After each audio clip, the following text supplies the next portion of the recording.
My paper today is something that I've written for Carl Plantinga's Screen Stories and Moral Understanding project, funded by the Templeton Religion Trust.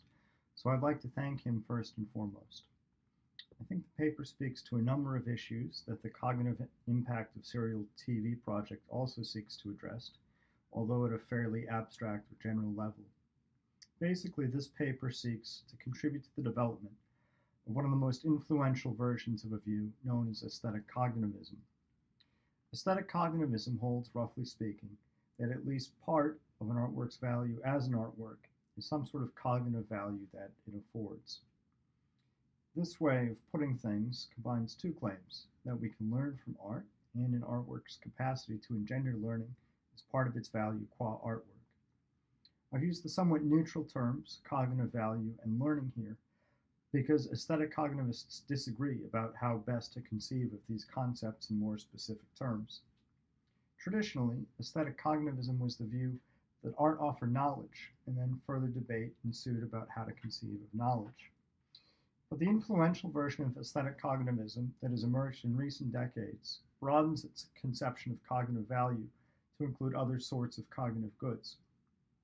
John Gibson helpfully describes this version of aesthetic cognitivism as, quote, neocognitism, which is, quote, a motley of arguments that have in common only one thing: the denial that cognitive value is always a matter of truth and knowledge, end quote. The cognitive good that is seen most promising in developing this line of inquiry, championed in different ways by various contemporary philosophers, is understanding. And as some of the papers in this project and in Carl's project indicate, neocognitivism has seemed particularly illuminating and plausible in relationship to moral understanding in particular. Upon examining the literature across a number of disciplines, however, one quickly finds that moral understanding is a contested concept, one that seems to mean different things to different people in distinct contexts. Thus, the aim of this paper is to reinforce the foundation of the neocognitivist project by clarifying the concept of moral understanding and, moreover, defending an account of moral understanding that illuminates its particular value as a distinctive cognitive good. For a relatively brief illustration of the idea that moral understanding is plausibly a distinct cognitive good with a particular value, consider the contrast between two accounts of moral change plausibly offered by Screen Stories. And I'll be talking about movies as well as TV here. Both accounts come from philosopher of art and film theorist Noah Carroll. The first is called clarificationism. Clarificationism is, roughly speaking, the idea that artworks like Screen Stories afford moral learning, not necessarily by conferring new moral knowledge, but by clarifying and enhancing moral knowledge that we already possess. In his original statement of the position, Carroll writes, quote, clarificationism does not claim that in the typical case we acquire new propositional knowledge from artworks, but rather that the artworks in question can deepen our moral understanding by, among other things, encouraging us to apply our moral knowledge and emotions to specific cases. The second account of moral change offered by Carroll might be described as moral persuasion. In a 2013 paper, Moral Change, Fiction, Film, and Family, Carroll expands upon one of his original examples, the movie Philadelphia from 1993, with a greater emphasis on the psychological processes that underpin our ability to grasp the film's moral argument. And because the emotions are centrally involved in the psychological process Carroll describes, he offers a more robust account of them and their process in moral learning. In his words, quote, Uncle Tom's Cabin, which is another of his primary examples in the paper, and Philadelphia appear to succeed in recalibrating moral attitudes towards certain abominated groups by recalibrating representatives of those groups in terms of paradigm scenarios regarding the family. In this, they show how moral change is possible in popular fictions by building on moral sentiments that are already firmly in place, end quote. So far, so familiar. But then Carroll concludes with a passage that displays an interesting difference from his earlier account. Quote, I've proposed that one way in which moral change can be engineered in movies and other popular fictions is to emotively recalibrate the targets of the desired moral sentiments in terms of antecedently positive paradigm scenarios, ones already in the audience's ethico-emotive repertoire. In such cases, where the audience comes to an issue with a bias, such as racism or homophobia, the fiction writers and movie makers will attempt to outweigh that bias with an even more entrenched one. End quote. The moral change Carroll describes as being offered by Philadelphia might be characterized as involving the acquisition of moral knowledge, i.e., the true belief that people with AIDS or gay men are not fitting objects of moral abomination. And yet something about the audience's route to this knowledge might, indeed I think should, strike us as lacking in an important way. To wit, it seems as if, in this case, the audience is led to have the right moral view without knowing why the view is right. In other words, although the film may successfully persuade the audience that people with AIDS or gay men are unfitting objects of moral disgust, it does so, in Carroll's terms, by replacing one bias with another. That is, the film does not facilitate the audience's appreciation of the reasons why people with AIDS or gay men are not appropriate objects of moral disgust. It persuades the audience that they are morally considerable because they have families just like the target audience. But evidently, people with AIDS and gay men are morally considerable whether or not they have the sort of familiar, loving family that Andrew Beckett, the Tom Hanks character, has in Philadelphia. And this is not something that the film, on Carroll's account of it at least, is designed to help them understand. Carroll is careful to describe the moral persuasion embedded by Philadelphia as, quote, one way in which moral change can be engineered in movies. On his view, screen stories can facilitate moral change in various ways. Clarificationism is one, and moral persuasion is another. But the contrast between these two processes is useful because it offers us an initial grip on the value of moral understanding as an epistemic good, and on the particular value of screen stories that facilitate moral understanding, in distinction to those that merely abet moral persuasion. To be clear, I'm not claiming that the sort of moral persuasion afforded by Philadelphia is of no epistemic or moral merit, for certainly it is if it does in fact persuade viewers to adopt the true belief that gay people or people with AIDS have the same moral standing as anyone else. Rather, my claim is that intuitively, understanding is of greater epistemic value than propositional knowledge, and films that facilitate moral understanding are thus of greater epistemic value than films that afford moral knowledge. Moreover, I should distance myself from the view, which has ancient roots, that artworks which aim at moral persuasion are less epistemically valuable because they manipulate the audience's emotions rather than spur the audience's capacity for reasoning. On the contrary, there are good reasons to think that the emotions can yield epistemic gains, including understanding, not to mention the fact that persuasion typically involves higher level reasoning as well as the emotions. So what is the particular epistemic value of moral understanding, if there is one? As I indicated above, one initial explanation of why moral understanding might be of greater epistemic value than propositional moral knowledge starts with the observation that in some cases, understanding not only involves knowledge of a proposition, but also grasping the reasons why the proposition is true. This idea is developed by Alison Hills, among others, who takes this grasp of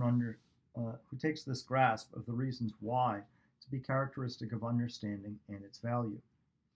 As she puts it, when you grasp a relationship between two propositions, sorry, this is a direct quote, you have that relationship under your control. You can manipulate it. You have a set of abilities or know-how relevant to it, which you can exercise if you choose. End quote.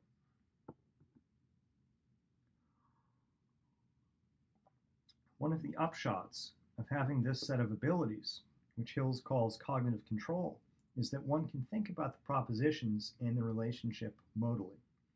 To put it in the terms of the Philadelphia example, If one understands the reason why gay men and people with AIDS are not the fitting objects of moral disgust, one will also know that gay men and people with AIDS who do not have the sort of loving families that Andrew Beckett does have the same moral standing as those that do.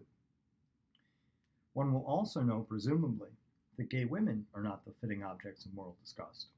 One might even come to know, on this basis, a person's sexual orientation never warrants moral disgust. If something like this is right, then understanding looks as if it might have a distinctive epistemic value in virtue of being a kind of cognitive achievement, and indeed might have an additional instrumental value if the sorts of abilities it involves increase the likelihood of one acting in the right sort of way. First, let me say something about understanding as a cognitive achievement and how screen stories might facilitate that sort of achievement. It is important to see here that there is a close connection between the abilities account of understanding advanced by Hills and the account of the value of understanding in terms of achievement. As Duncan Pritchard succinctly puts it, quote, achievements are successes that are because of ability, that is, where the success in question is primarily creditable to the agent's exercise of the relevant ability, end quote. What sort of abilities or sorts of abilities are constitutive or necessary for understanding? There's no reason to commit to a particular account in this context, though it'll be useful to sketch out at least one possibility. So one account of understanding that emphasizes the agent's cognitive abilities is due to Michael Patrick Lynch, who tentatively suggests that understanding might be characterized in this way. Quote, a state of some agent plays the understanding role with regard to some subject when its content concerns dependency relations between propositions or states of affairs relevant to the subject. It is conducive of the agent's ability to offer justified explanations of the relevant subject, and it disposes the agent to make further justified inferences, both factual and counterfactual, about the subject. End quote. An abilities account of understanding bears a number of similarities to knowing how. Once again, there are complexities here that are best avoided for the present purpose, namely the debate about whether understanding is a kind of knowledge, whether knowing how reduces to propositional knowledge or knowledge that, and so forth. Complexities aside, understanding seems similar to knowing how in the sense that both are gradable, or admit of degrees, related to the possession of abilities, and plausibly thought of as particular sorts of achievements. For both understanding and knowing how, there's plausibly a context-dependent threshold for understanding or knowing how to obtain at all. Beyond that, however, it would seem that one can have anything from minimal understanding or know-how of a subject through to expert understanding or expert know-how of a subject. And this connects with the idea that understanding and know-how both essentially involve abilities. Understanding or knowing how in one domain may require relatively little cognitive effort and may happen quite quickly in a way that an agent does not even consciously apprehend. Nevertheless, some have argued that in many such cases, understanding occurs quickly and easily precisely because the agent is, quote, bringing to bear significant cognitive ability, according to Pritchard, on the subject at hand. At the other end of the spectrum, it might take years of study and practice for one to understand another language well enough, not just to speak fluently, but to make jokes, perceive irony, and the like. So too with quantum mechanics and various other specific fields of study. In the more cognitively challenging sorts of cases, understanding is dependent upon a temporally extended process that requires an agent's commitment, effort, and interestingly, possibly even fairly settled dispositions or character traits. I'll return to that idea later, towards the end of the paper. A number of authors underscore the temporal dimension and cognitive effort often involved in attaining understanding. Stephen R. Grimm, for example, observes that in some cases, quote, understanding is a process that stretches out over time and involves inquiry, end quote. Likewise, Pritchard notes that, quote, typically, after all, one gains understanding by undertaking an obstacle-overcoming effort to piece together the relevant pieces of information, end quote. The often temporally extended cognitive effort required to gain understanding is another reason to think of understanding as a kind of cognitive achievement, not radically different from the way in which coming to know how to read music constitutes a kind of cognitive achievement. Now, Pritchard argues that achievements are finally valuable, and as such, understanding has final value in virtue of being a particular kind of achievement. Rather than weighing in on that argument and considering the possibility of understanding as finally valuable, I want to focus entirely on the question of whether understanding is instrumentally valuable, and if so, how. But before moving on, I want to flag a challenge for the prospect of screen stories yielding moral understanding in relation to conceiving of understanding as involving cognitive effort and its value in terms of cognitive achievement. It's natural to think that the amount of cognitive effort deployed by an agent in the pursuit of understanding is at least partly constitutive of the value of achieving it. There are exceptions, of course. I'm not sure that we should even say that cognitive effort and cognitive achievement have a directly proportional relationship. But there will be many cases in which the value of a cognitive achievement is increased in proportion to the amount of cognitive effort an agent needs to deploy. The challenge is this. Screen stories themselves tend to have a fairly short duration. And this is actually where we might want to talk about the medium specificity of television programs in the Q&A. In general, though, I would say that screen stories almost never require and tend not to promote the sort of temporally extended process of inquiry or overcoming of obstacles that tend to be partly constitutive of the particular cognitive achievement of understanding. On the contrary, if they afford the sort of moral understanding that, say, Carroll hypothesizes in relation to A Raisin in the Sun, one might reasonably worry that, given the relative lack of cognitive effort involved in such a case, the sort of understanding screen stories might afford is rather cheaply bought, that it isn't particularly valuable. To respond to this challenge, we should, I think, shift our focus to the other sort of value that understanding might possess, which is instrumental. For even if the cognitive achievement of attaining understanding by engaging with screen stories is not of a special value, it may nevertheless be the case that such understanding yields other sorts of value. In particular, I want to develop the idea that the value of moral understanding afforded by screen stories stems from its connection to action. There's a quick and easy way to run this sort of argument, but it depends on a highly controversial premise. Roughly speaking, the argument would begin with the premise that screen stories do, at least sometimes, yield moral understanding. Moral understanding, we saw, necessarily involves beliefs. Indeed, there are good reasons to think that it involves true beliefs, that it is quote-unquote factive. The premise that does the heavy lifting that's controversial is the premise that does the heavy lifting is controversial. It's the claim that moral beliefs necessarily involve a motivation to act.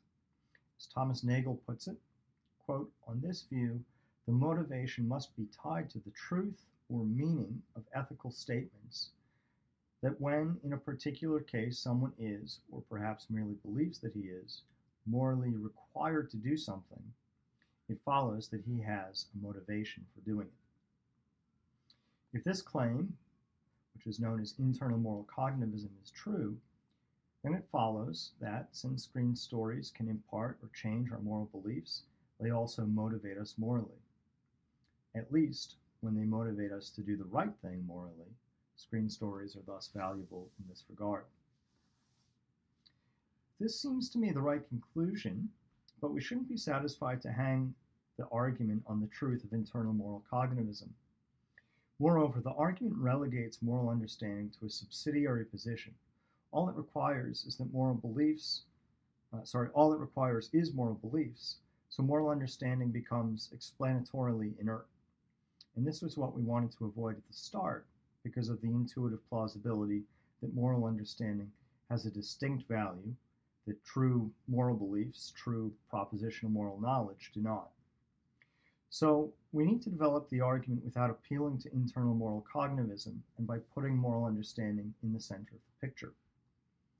Recall that, according to the abilities account, understanding essentially involves particular cognitive abilities, including the ability to successfully give causal explanations, draw inferences, reason counterfactually, and so forth about a particular subject. In most contexts, I think we simply assume, for good reason, that understanding in a certain domain facilitates action in that domain.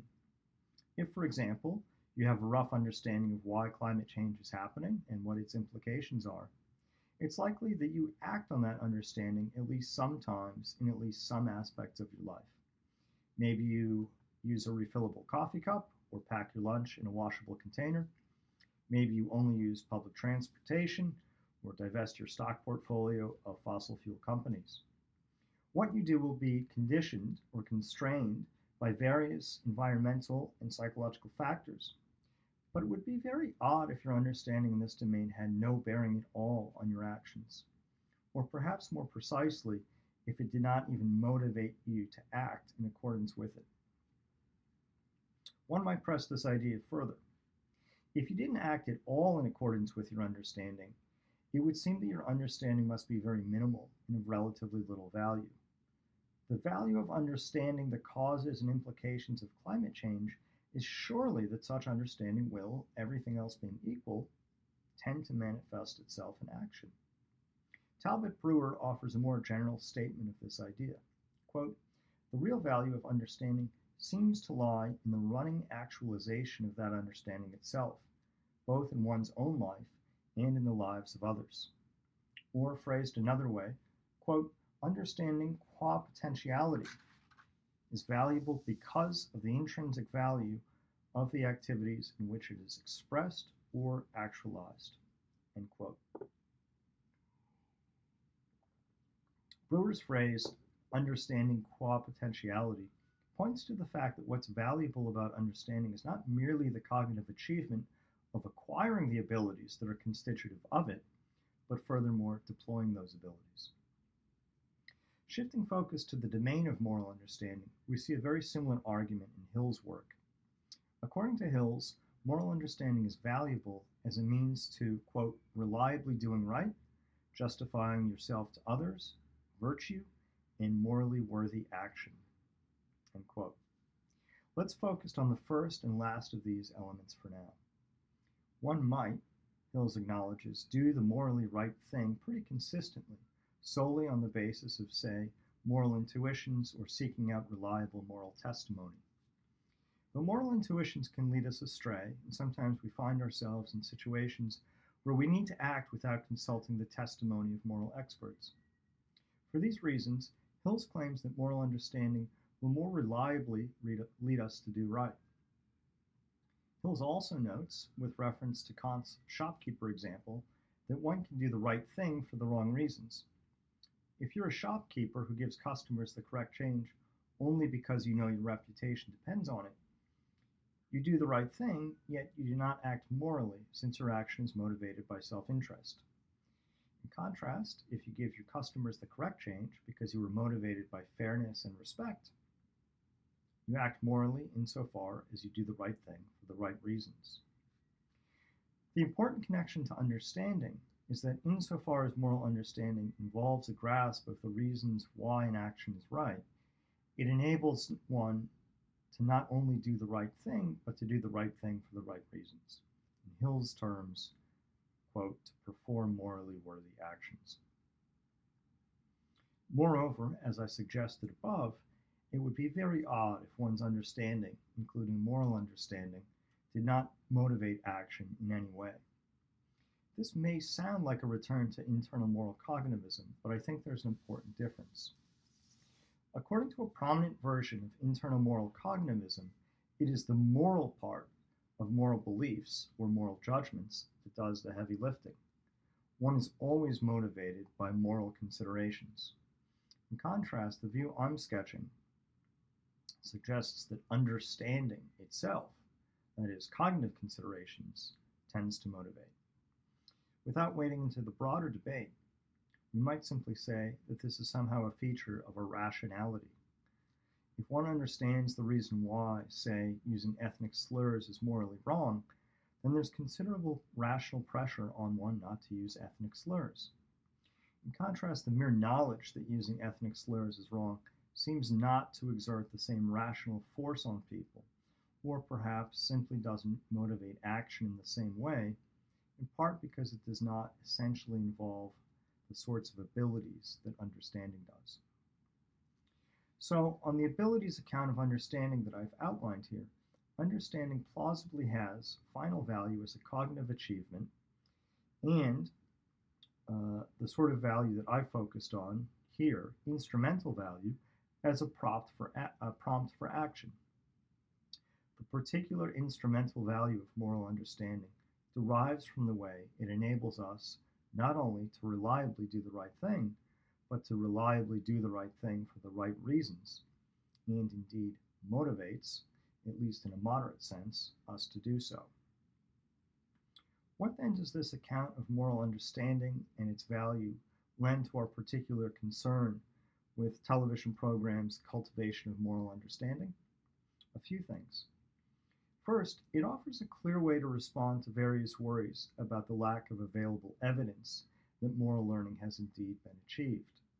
These worries have found particularly forceful expression in the work of Gregory Curry, who points out that, quote, claims about the educative value of narrative are essentially claims about the effects of these narratives on human beings in certain circumstances.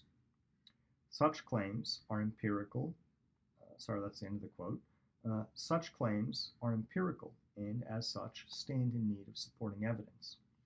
As he puts it in a pithy sentence, quote, you can rationally believe that we learn from fictions only if you believe there is evidence that someone has learned from some fiction, end quote. If one accepts the general thrust of this challenge, as I think one ought to, then what sort of response is possible on the part of humanists who cannot themselves carry out the sorts of experiments that might yield empirical evidence? Indeed, who might even have worries about what sort of evidence such experiments could provide. Clearly, there are some replies that won't meet Curry's challenge on the terms it sets. One of them is introspection or self-report. There's no doubt in my mind that my epistemic standing improved, that I came to a better understanding of racism in America by watching When They See Us. But introspection is notoriously unreliable when it comes to such matters. And furthermore, I'm hardly in an ideal position to judge whether or not my understanding has improved when the subject matter is something I didn't understand very well to begin with. More generally, there are good reasons to think that understanding is not transparent, that it does not have a special, to use Grimm's term, reflective accessibility that allows us to know via introspection whether we truly understand something. This is because it's more or less obvious that there are all sorts of contexts in which we think we understand things and turn out to be wrong. In any case, one surely ought to avoid being the sort of aesthetic cognitivist who, according to Curry, quote, suggests that their own manifestly civilized values and demeanor are evidence enough for the claim, end quote. But if understanding is construed in the right sort of way, we should be able to avoid falling back on claims about reflective accessibility and offer some empirical evidence. Here it is important to see the costs and benefits of glossing aesthetic cognitivism as a thesis about moral understanding rather than moral knowledge. We've already seen that the acquisition of understanding is, in various ways, more demanding than the acquisition of knowledge.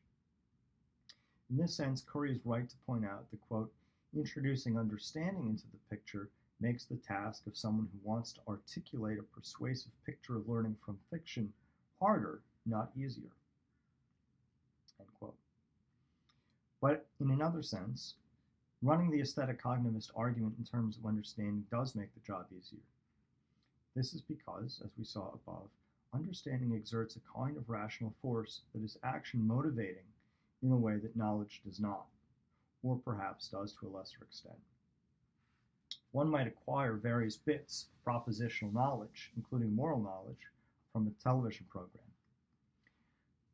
Unless internal moral cognitivism is true, this knowledge does not necessarily motivate one to act in a particular way.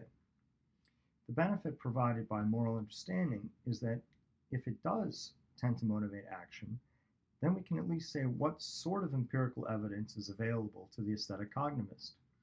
It is, generally speaking, the actions undertaken by those people who have putatively gained understanding from television programs. Of course, the practical job of collecting such evidence is a complex and difficult matter. But it's important to see that the point of my argument is to shift Curry's challenge from a conceptual one to a practical one. Still, it would be nice if we could say something further in general terms about the conditions under which audiences might actually come to grasp the moral understanding offered by a particular television program. What sorts of conditions need to obtain for audiences to gain moral understanding from television programs, irrespective of the various ways in which they might be different? One thought is that the achievement of moral understanding will be dependent upon one having the right sorts of character traits and perhaps virtues. I follow here a widely held view of character traits that understands them to be, roughly speaking, dispositions. More specifically, I think of a character trait, in terms outlined by Christian B. Miller, as, quote, a disposition to form beliefs and or desires of a certain sort, and, in many cases, to act in a certain way when in conditions relevant to that disposition, end quote. And like Miller, I think of moral virtues as particular sorts of character traits. In his terms, quote, those good traits of character which are such that, other things being equal, directly lead to action, whether mentally or bodily.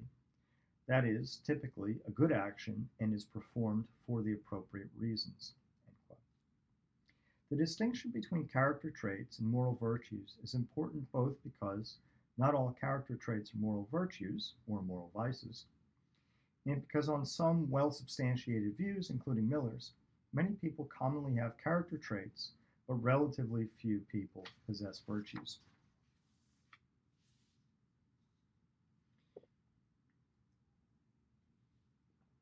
Assuming something like this account of character traits is correct, there are a number of ways in which character traits and moral understanding interact.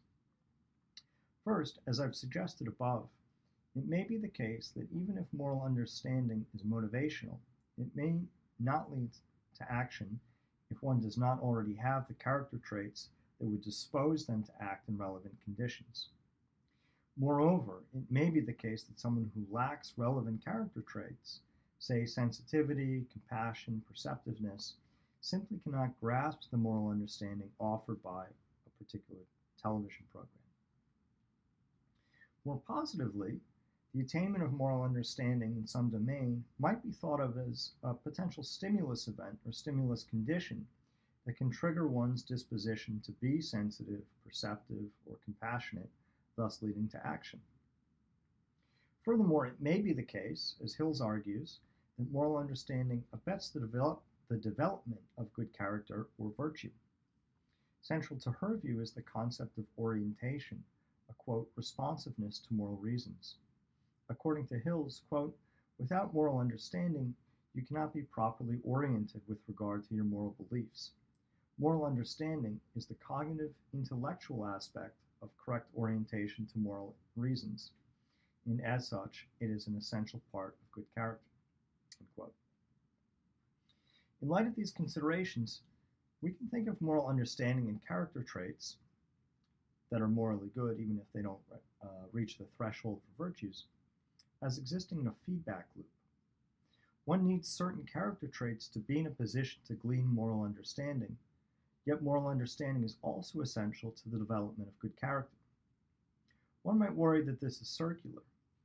On the contrary, it simply means that moral understanding and character are mutually developed.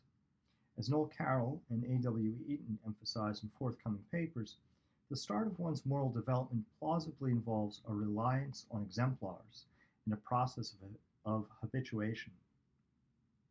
It may be that one has very little moral understanding as one's character is initially developed via these mechanisms.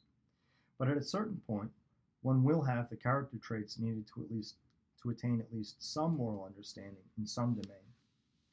And then the understanding that one does possess feeds into the further development of good character, i.e. a variety of good character traits, perhaps eventually into the development of virtue.